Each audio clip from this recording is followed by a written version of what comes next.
you're not happy, you're not living. Life is not promised. Be happy. What's up, everybody? This is Timothy Rhyme. Welcome back to Grown Man Sessions, where we aim to empower and inspire one story at a time. I appreciate you taking the time to watch this interview, and I really hope you like it. If this is your first time tuning in, thank you. If you can, please hit the subscribe button below and the bell button next to it so you're notified when we release new content. But on this episode, we're going to be talking to a gentleman by the name of Armand King. As a young man, Armand was misguided by the streets and in turn misguided others, blind to the detriment of his actions. His life mission now is deterring individuals from the socio-economic pitfalls faced by the underserved communities in San Diego, California. Armand's experience includes 8 years of creating and implementing new programs serving former gang members, criminal justice impacted and high-risk youth. He serves on San Diego County's Child and Family Strengthening Advisory Board, as well as the Human Sex Trafficking Subcommittee of the San Diego Commission in Gang Prevention Intervention. And without further ado, let's get this thing going.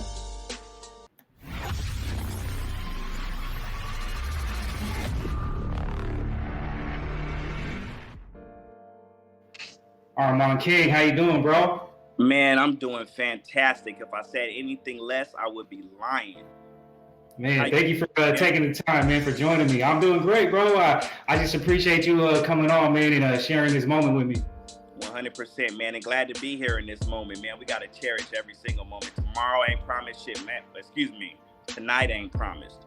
So, yeah, let's live in this moment right now. Talk to me. What's good? That's all we can do, man. So, I'm glad we got to link up and, having, followed you for a little while and just kind of seeing the work that you do and hearing about your story about, how you've gotten to where you're at now, man. I just wanted to give the audience a little bit of information on your background. So can you just tell us, where you grew up?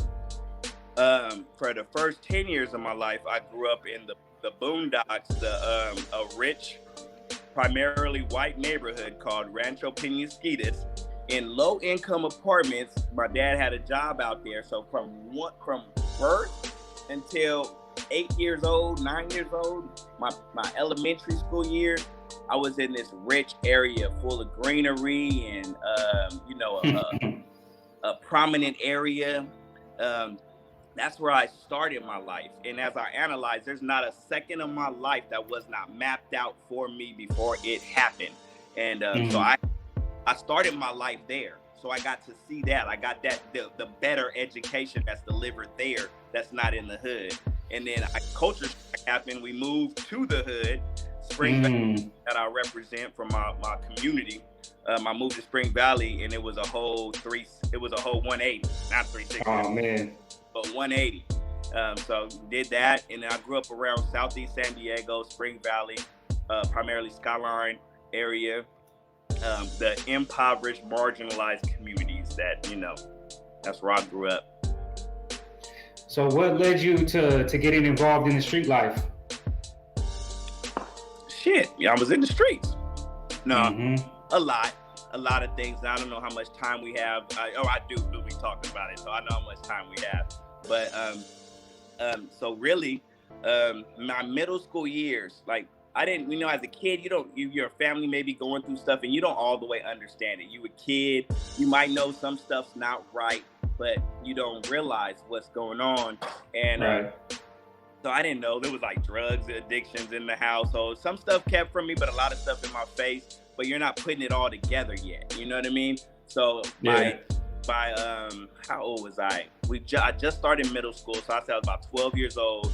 My mom and dad, their life, their togetherness was chaotic. They went back and forth till about 10, 11, and then he was all the way gone. Dad's that guy. So we ended up homeless. And my middle school years, we was homeless. And just so people hear homeless, or you're under a bridge, or you're downtown, you're in a tent. Nah, there's many homeless people. Homeless means you don't have a home of your own. Homeless could be, I don't have a bed that's my bed. You know what I mean? And I was that kid, and from all my middle school years, we just bounced house to house to a different family member, friend of my mom that would let us stay there as long as until they got tired of us or whatever the reason was. So we probably stayed about 4 different places throughout my middle school years. And my aunt was, like a lot of people from the generation before me was affected by that Black Plague, that crack epidemic. So my aunt be out there, and she had 2 kids. She had a daughter my age, and then she had a newborn baby that we actually had to go grab out of a crack house when I was a kid, 12 years old. Had to go get them. So when we became homeless, they was homeless with us. And my sister who's disabled. So it was 4 kids, and my mom. And as we bounced in house to house, so different people got tired of us. I call this my wannabe stages. So I'm at school. This when I was a wannabe gang member, and at the time, early '90s, it was like gangbanging was the coolest thing. It was cool. It wasn't I got forced to be in a gang. It was like no nerds wanted to be from a gang. They either they was or they wasn't. But if you was any kind of regular person, or not that they're not regular, but I love nerds. I wish I was one. But you like had to be from somewhere, in whatever area you grew up, that's where you were from, or I back it up, and then if you're not, you're gonna get pressed, and people ask you, where you from? I was 12, 13 years old, you're a kid, and you're like, I'm not from nowhere, and then they go, okay, well, where do you go to school? I go to school over here. Oh, where does your grandma live? People will ask you questions until they make you from somewhere. And then eventually you might as well be from somewhere. So I'm at school acting up, causing chaos. I was never in class, had teachers afraid of me and my friends, out windows, threatening them, and not realizing my middle school was like being on a prison yard. Segregated, we were fighting every day. Grown-ups coming to this middle school to fight every day, gang fight. You had grown-ups coming to your middle school? So I'm looking back now because I was a kid then. So I tell this story and I really think about my life. And when I'm saying grown-ups, I think they were grown-ups. They may have been older high school students at that time. You know what I mean? So yeah. I'm saying that, but they were way older than middle school, lined up outside of our school waiting for us to fight, Wow. Because they were losers and they didn't have nothing to do either. So, and we were fighting, it was at that time, it was just so many different fights, different things. So I actually got kicked out of middle school, 9th grade. I had straight F's, straight B's every year. I never went to class, but they passed me every single semester. I never did a summer school. There was no tutors. There was no holdouters. How did I pass? They didn't give a care. It was like him going because they knew that preschool to prison pipeline is so real. And they knew they wanted to get rid of me. They didn't want to keep me in no summer school. What the shoot? That's like adding more pressure and drama to their life. No, like pass that dude. Get him the hell out of here. Like they did the rest of us. So they thought he going to prison, which I ended up going to prison. But so I ended up my last fight I got caught fighting, got picked up by the security. This when my middle school went to 9th grade. I just started, and then they kicked me out. So my mom, we ended up getting in the spot, and so now it's high school time. I missed like almost a year of school, and I had to restart the 9th grade in another area. Anyway, I forgot what the question was, but man, yeah, go ahead, bro. Let me pause for a second. Restart. Go ahead. Oh man, I appreciate that. That's a pretty vivid story, and I appreciate you telling that, man. So you said that eventually you ended up going to prison, man. What were the circumstances around that? Okay, so I'm gonna rewind and come back. So in school era, in that period, with my wannabe, I call it wannabe gang member because I wasn't that dude, but it was the coolest thing to do. And really, and kids nowadays, to help those that may be listening, I was acting out because of what was happening at home. But I didn't know how to express to people because I'm a kid. My mom's not even there. She's gone doing her thing, but out there, gone. I'm stealing food, literally running through the Jack in the Box park drive-through as they're handing food out, taking it, bringing it home to my all girls, my sister, my cousin, and my baby cousin, and giving them food, and I'm feeling like a man.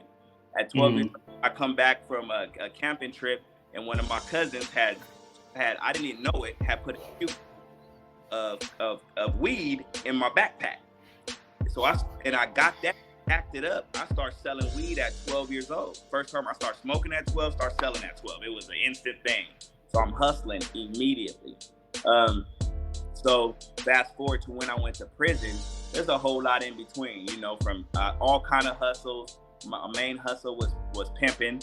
By 16, 17, my main hustle has always been cannabis and selling weed.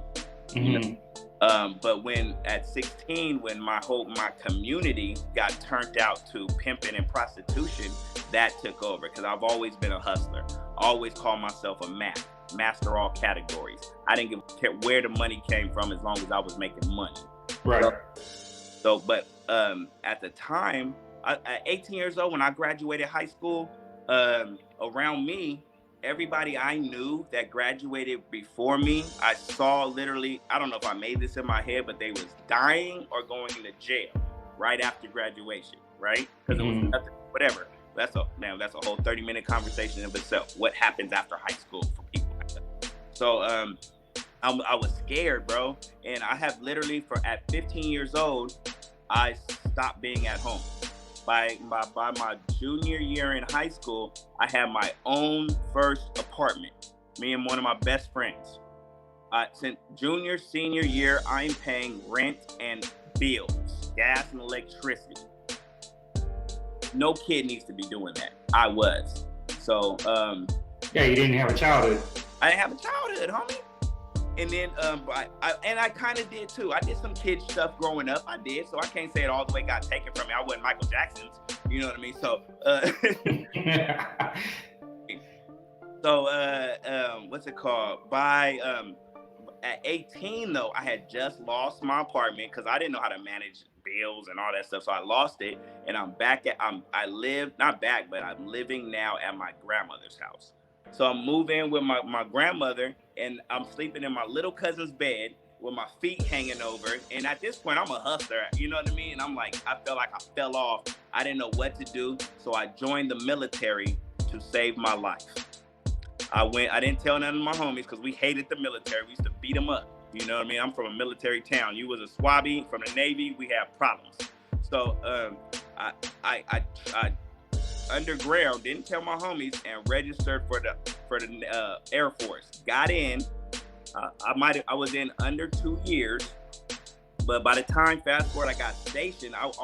Just because you leave doesn't mean your mentality leaves. So my mentality was still street. So even though I'm in the military station out here in Florida, Fort Walton Beach, I would go to my military job like it was just a job.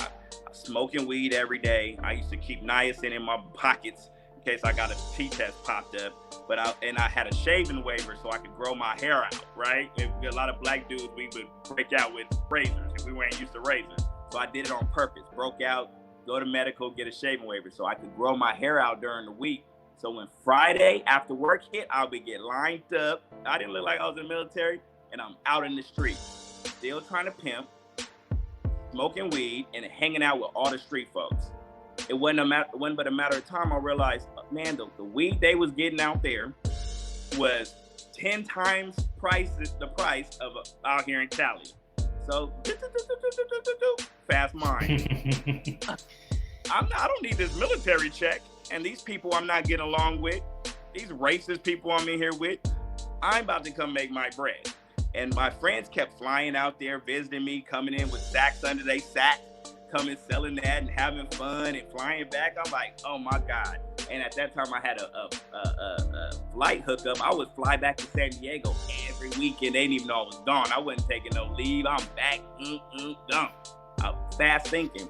So I got out, bruh. I got out. I faked suicidal. You know what I mean? I knew all the right words to say to the people, and they hated me too. So it was an easy get out.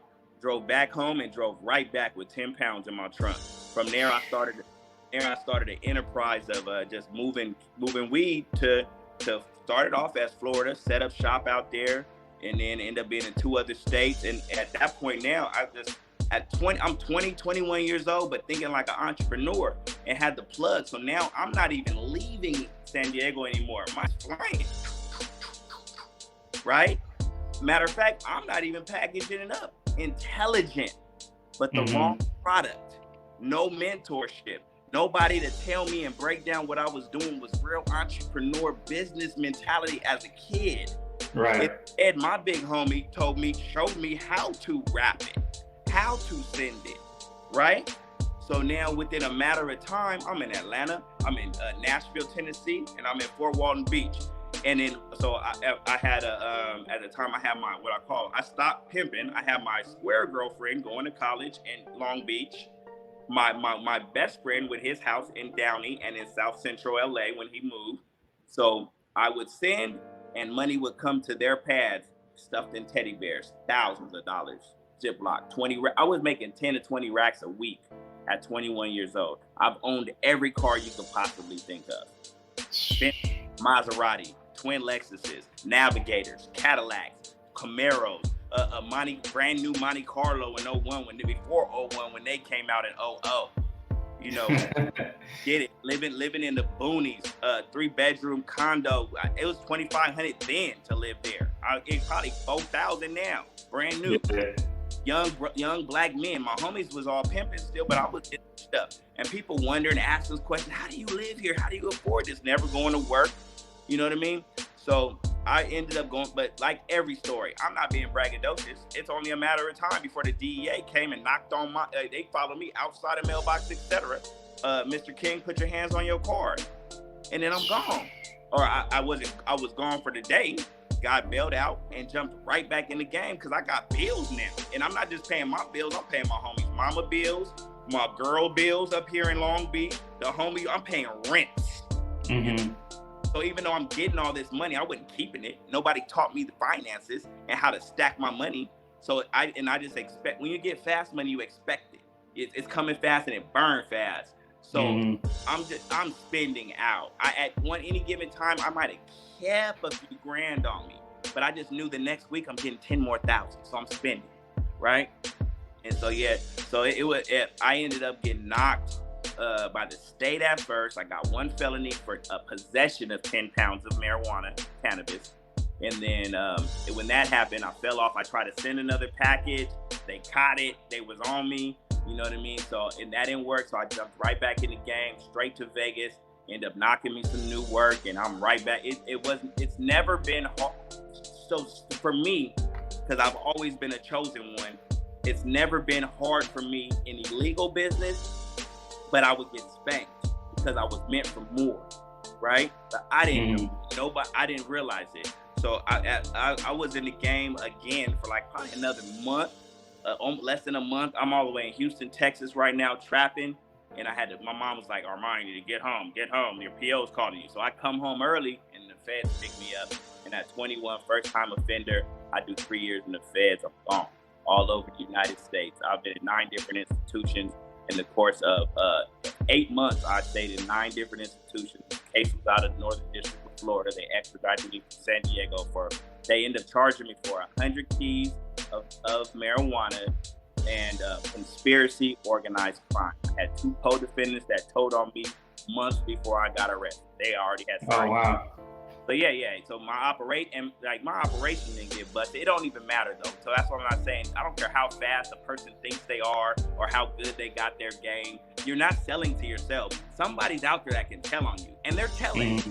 You feel me?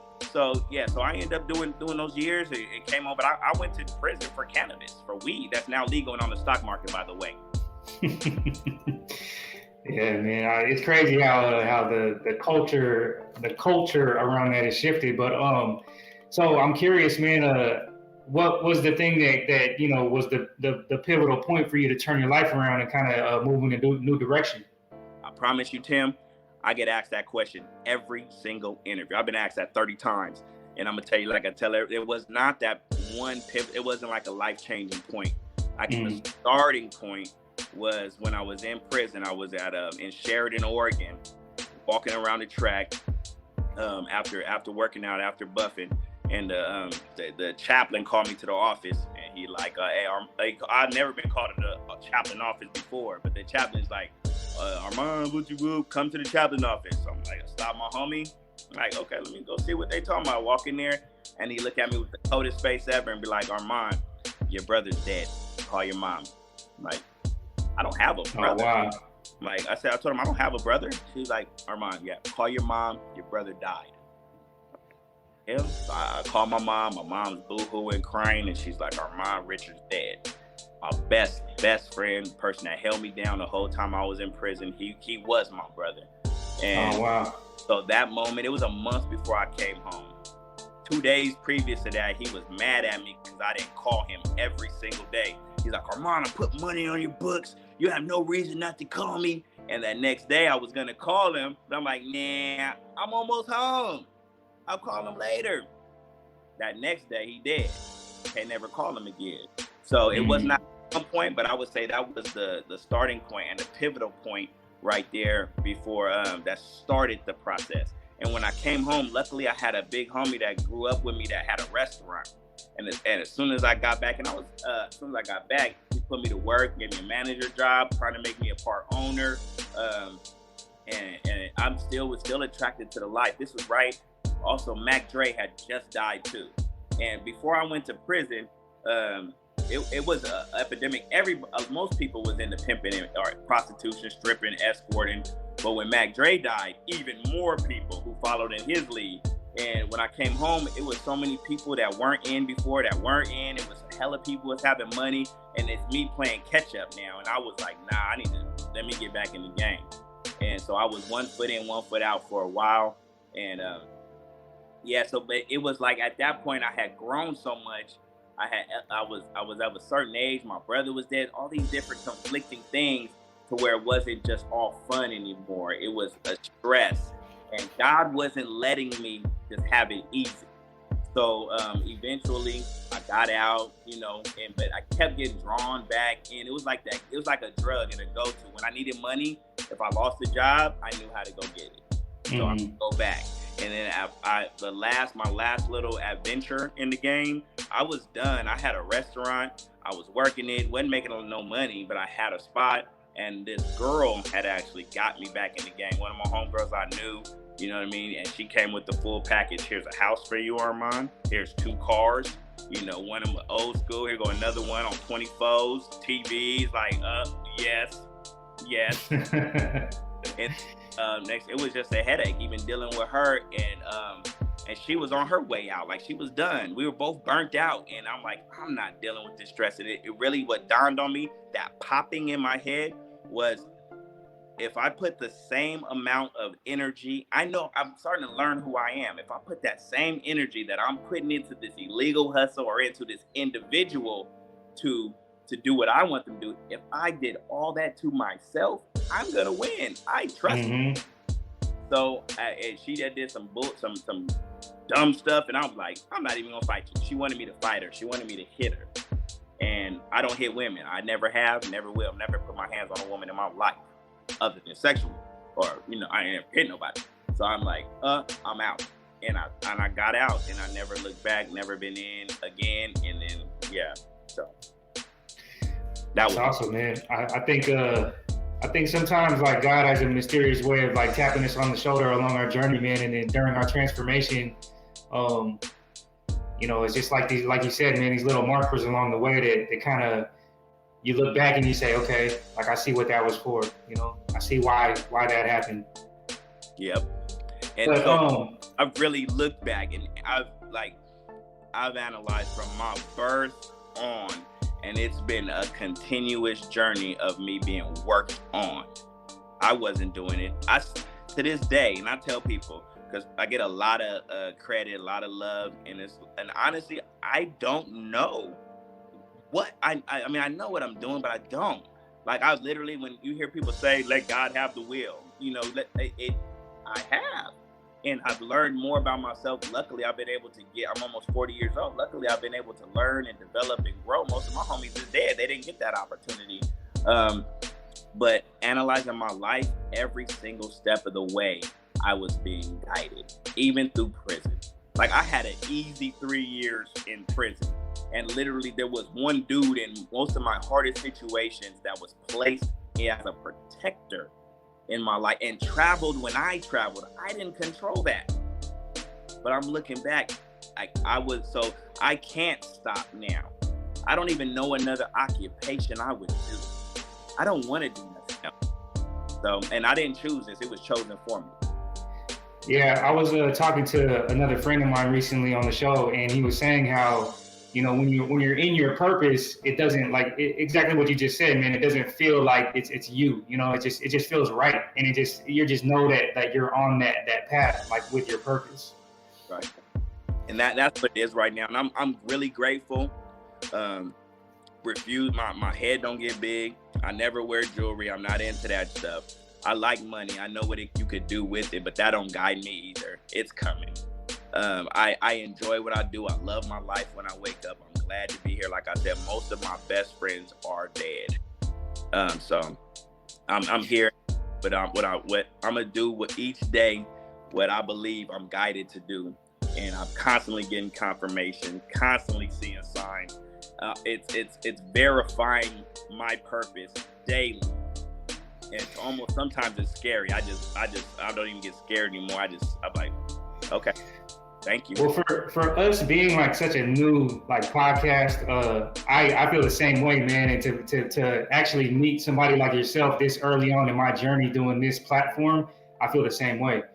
I feel like I'm getting that confirmation by, you know, like my intention is to find people that have inspiring stories that I feel like can make a difference if we could just get the word out. Right. And I'm finding people like yourself that are like ideal, you know what I mean? Like to have that inspiring story and other people like be like, dang man, like I like that, you know, I could get something from that. So I totally understand what you're saying, man. And keep going, man, because hey, my purpose and what I do is not necessarily the next person, and that don't make me better. Everybody has their individual roles and puzzle piece to play in this life. I'm not nobody, you ain't better than nobody. Find out, and it really, who cares about anybody else? What makes you happy? Mm-hmm. Go with that.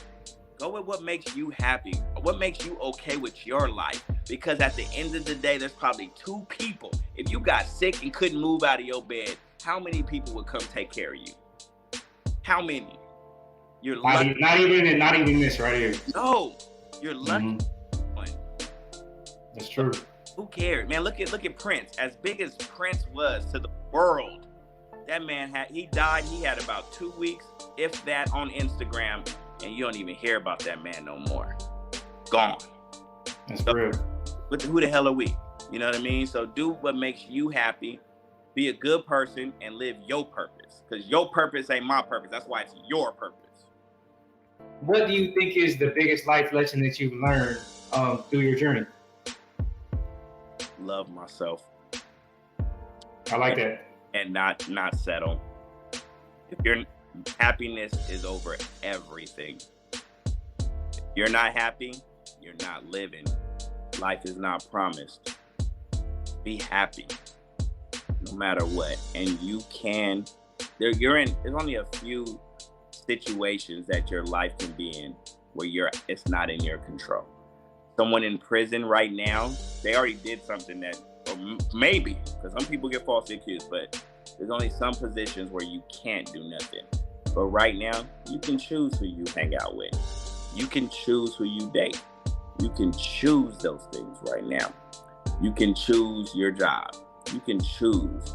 If you're not happy, be happy. So out of all this, forget everything we said. Happiness is over everything. Everything.